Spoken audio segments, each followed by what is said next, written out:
अस्सलाम वालेकुम भाई। 24 घंटे से ज़ायद गुजर चुके हैं और पाकिस्तान में, पूरे पाकिस्तान में 90% बिजली नहीं है। और हम चलते हैं, हम जाते हैं इंडिया को आंखें दिखाने के लिए। उनको बोलते हैं कि हम, अगर किसी ने मैली आंख से देखा तो हम जो है उनकी आंखें नोच लेंगे, हम ये कर लेंगे, हम वो कर लेंगे। क्या कर लेंगे यार? बिजली आपके पास है नहीं, बिजली आपके पास है नहीं, गैस आपके पास ख़रीदने के लिए पैसे नहीं हैं, पानी आप लोगों के घर में आता नहीं है। सैलाब आ जाए मगर घर में पानी नहीं आएगा आपके, ठीक है।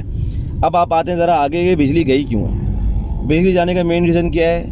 आप सब ने, जिन लोगों ने भी इकनॉमिक्स पढ़ी है, उन लोगों ने एक टर्मिनोलॉजी पढ़ी होगी, इकनॉमिक्स ऑफ स्केल।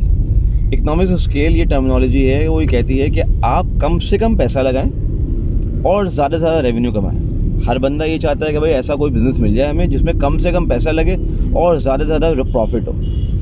तो अब IPPs जो हैं, ये इंडिपेंडेंट पावर प्लांट जो हैं, ये इनके पीछे मेन इन्वेस्टर्स जो हैं तो पॉलिटिशियंस खुद हैं या फिर इनडायरेक्ट इनकी इन्वेस्टमेंट्स हैं। वो खुद नहीं है सामने मगर उनकी इन्वेस्टमेंट्स हैं, उनके शेयर्स हैं, उनके प्रॉफिट्स हैं, उनके किक्सबैक्स हैं, लंबी स्टोरी है। और वो कौन कौन से हैं? बेताशा पावर प्लांट्स हैं जो कि इनडायरेक्ट रजिस्टर्ड हैं इन पॉलिटिशियंस के नाम पे। इनडायरेक्ट, मुझे नाम लेने की ज़रूरत नहीं है। अच्छा, अब इन्होंने किया ऐसे कॉन्ट्रैक्ट्स हैं कि भाई बंद करोगे ना प्लांट अपना तब भी पैसे मिलेंगे, तेल भी आपको गवर्नमेंट देगी। तो ऐसा कौन से कॉन्ट्रैक्ट्स होते हैं भाई जिसमें जो है वो बंदा जो है वो प्लांट बंद कर दे, पैसे फिर भी आ रहे हो? अगर मेरा अपना प्लांट हो तो भाई मेरी भी पहली प्रायोरिटी होगी कि मैं अपना प्लांट बंद करूं। और गवर्नमेंट तो मुझे पैसे वैसे ही दे रही है, मुझे तो कोई पैसा लग ही नहीं रहा और मुझे तो मज़े आ रहे हैं। तो वो तो हर बंदा यही चाहेगा। अब मुझ जैसा बंदा यही चाहेगा कि भाई मेरे पास भी ऐसा कोई बिज़नेस मिल जाए जो कि बंद कर दूँ मैं और मुझे पैसे मिले।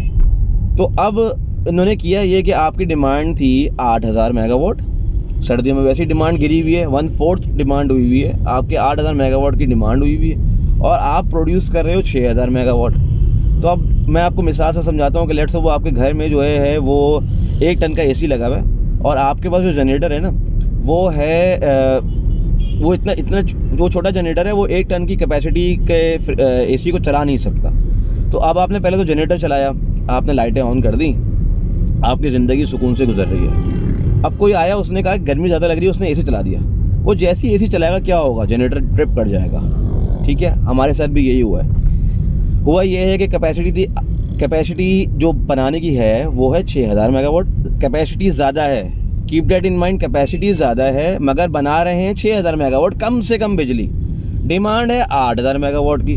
तो जब डिमांड ज़्यादा है, सप्लाई शॉर्ट है, तो ऑटोमेटिकली जनरेटर्स जो हैं वो ट्रिप होना शुरू हो जाएंगे, क्योंकि आजकल जो है पानी से बिजली थोड़ी कम पैदा हो रही है क्योंकि फ़्लो कम है, सर्दियाँ हैं। तो उसके चक्कर में जो IPPs को अपने उसूलन उनको कैपेसिटी पे चलाना चाहिए।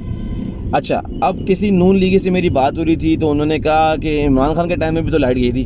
तो भाई जवाब ये नहीं है कि इमरान खान के टाइम में लाइट गई थी, जवाब ये है कि 24 घंटे से ज़्यादा हो गए, बिजली बहाल नहीं हुई।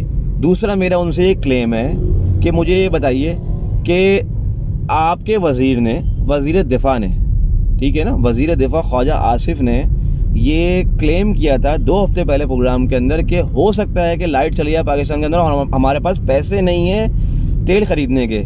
तो अगर हम कनेक्टिंग द डॉट्स करते हैं तो बात वाज़ेह हो जाती है। इसका मतलब है कि आपकी बैड गवर्नेंस की वजह से पाकिस्तान में लाइट नहीं है, ठीक है। और अब मुझे बताइए कि इस सिनेरियो के अंदर अगर इंडिया आपके ऊपर हमला कर देता है, आपके पास कैपेसिटी है कि आप अपने आप को बच सकते हैं? अंधेरे में मौत होगी आपकी। किधर रह रहे हैं हम, कहाँ चले गए? गैस आपके पास नहीं है, मैं गैस लैम्प नहीं चला सकता, मुझे मोमबत्ती पे लेकर आ गए। अवाम को ये लोग मोमबत्ती पे लेकर आ गए।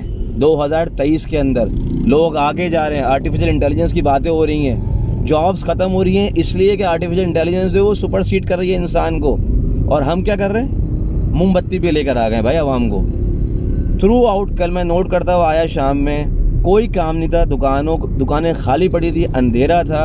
और अल्टीमेटली मगरिब के बाद तो वैसे ही फुल फ्लैश अंधेरा हो ही जाएगा, तो लोगों ने दुकानें बंद करके वैसे ही घर चले गए होंगे। तो मुझे बताइए कि इन हालात में जहाँ पे एक ख्वाहिश होती थी कि रोटी कपड़ा मकान बना लूँ, एक फ्रेश ग्रेजुएट की ख्वाहिश थी कि यार मकान बना लूँ, उन 3 ख्वाहिश में से एक ख्वाहिश तो माशाल्लाह माइनस हो गई। अब रह गई 2 ख्वाहिशें, कपड़ा और मकान, कपड़ा और रोटी। कपड़े की ख्वाहिश मेजॉरिटी लोगों की ख़त्म हो चुकी है। वो ये कहते हैं कि भाई 2 वक्त की मेरी रोटी पूरी हो जाए मेरे लिए ये बहुत है। तो आवाम को रोटी के पीछे लगा दिया है, आटे के पीछे जो है लोगों की जान जा रही है, मगर बड़ों के सर पे जूं नहीं रेंग रही, कान पे जूं नहीं रेंग रही, उन्हें कोई परवाह ही नहीं है। आवाम के साथ जो हालात हो चुके हैं इस वक्त, मैं क्या बताऊं। मैं तो शायद इतने लोगों से नहीं मिल पाता, और जो लोग जितना मुश्किल से लोग सफ़र कर रहे हैं, अपनी ज़िंदगी गुजार रहे हैं, कैसे गुजारा करते होंगे यार। एक 18,000 वाला बंदा, एक 25,000 रुपये कमाने वाला बंदा, जो कि गवर्नमेंट की मिनिमम वेज है, और ये है रियलिटी में, ये है, इससे भी कम वेजेस हैं, वो कैसे गुजारा कर रहे होंगे। और फिर लोग मुझे बोलते हैं कि यार मोटिवेशनल वीडियोस बनाओ। कहाँ से मोटिवेशन लेके आऊँ मैं तो खुद मोटिवेटेड नहीं हूँ। मैं लोगों को झूठ बोल के मोटिवेट करूँ? मैं किसी को मोटिवेट करूँगा, वो बोलेगा यार घर में बिजली तो है नहीं, घर में गैस तो है नहीं, रोटी मिलती नहीं है, कहाँ से लेकर आएंगे, मोटिवेशन किधर से लाएं। मगर बड़ों के लिए कोई मसला ही नहीं है। बड़ों के लिए सिर्फ और सिर्फ एक ही मसला है कि उनके अपनी अना जो है वो सामने है, उनसे कोई सवाल ना पूछे। तो अब अगर अना जो है ना, वो तो इंसान को लेके डूब जाती है। तो अगर पाकिस्तान डूबेगा, तो ये दिमाग में हमें रखना चाहिए कि हम पाकिस्तान से हैं, पाकिस्तान हमसे नहीं है। आपने अभी रिसेंटली वीडियो देखी होगी, आपके एक्स आर्मी चीफ सिग्नल पे खड़े हैं दुबई के, क्या कर लिया उन्होंने? सिग्नल रोक लिया? नहीं रोक सके। ये रियलिटी है, ये दुनिया की रियलिटी है। ये जितनी जल्दी इंसान को समझ में आ जाए कि जो ओहदे की इज़्ज़त होती है, इंसान की इज़्ज़त नहीं होती। आप अपनी इज़्ज़त खुद क्रिएट करें। खुदारा आवाम का सोचें, बहुत बुरे हालात हैं, बहुत ही ख़राब हालात हैं। दुआ ही कर सकता हूँ मैं सिर्फ। और या फिर दूसरा ऑप्शन ये है कि हम सब मिल के बद्दुआ करें। टिल देन टेक केयर, अल्लाह हाफ़िज़।